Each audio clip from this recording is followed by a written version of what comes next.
আসসালামু আলাইকুম সম্মানিত খামারি। আমার যে সকল ভাইয়েরা গরু মোটা তাজা করার জন্য দানাদার খাবারের ফর্মুলা তৈরি করতে পারে না, আজকের ভিডিওটি তাদের জন্য। আমাদের সর্বপ্রথম জানতে হবে একটি গরুকে কি পরিমাণ দানাদার খাবার দৈনিক দিব। একটি গরুর সম্পূর্ণ লাইভ ওজনে 1.5% হারে দৈনিক দানাদার খাবার দিতে হবে।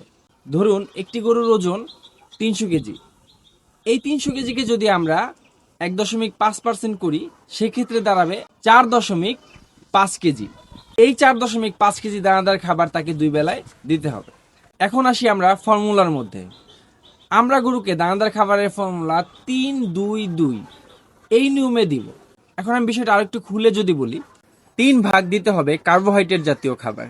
কারণ গরুর শরীর সম্পূর্ণ নিয়ন্ত্রণ করতে প্রচুর পরিমাণে শক্তির প্রয়োজন হয়। এর জন্য আপনাকে কার্বোহাইড্রেট দিতে হবে। সব থেকে আপনি বেশি কার্বোহাইড্রেট পাবেন ভুট্টার মধ্যে, যেটা বাজারে অ্যাভেলেবেল পাওয়া যায়। এছাড়া গম রয়েছে, চালের খুদ রয়েছে, এর মধ্যে প্রচুর পরিমাণে কার্বোহাইড্রেট রয়েছে। তাছাড়া গুড় তো আছেই। এরপর যে 2 ভাগ রয়েছে সেখানে আপনি দিবেন প্রোটিন জাতীয় খাবার।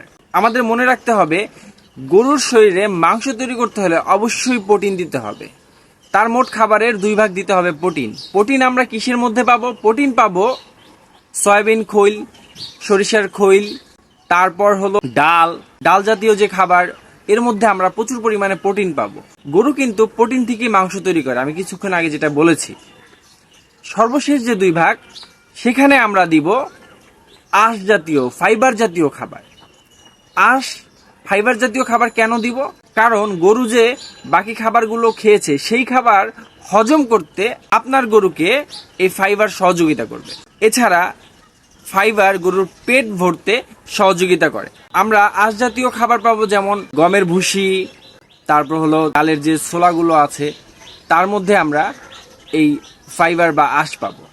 এই 3-2-2 ফরম্যাটে যদি আপনার গরুকে দানাদার খাবার দিনে 2 বার দিতে পারেন, ইনশাআল্লাহ আপনার গরু খুব দ্রুত মোটা হয়ে যাবে। আমার ভিডিওটি যদি আপনাদের ভালো লাগে, পেজটি ফলো দিয়ে রাখবেন, লাইক কমেন্ট শেয়ার করবেন। সবাই ভালো থাকবেন। আসসালামু আলাইকুম।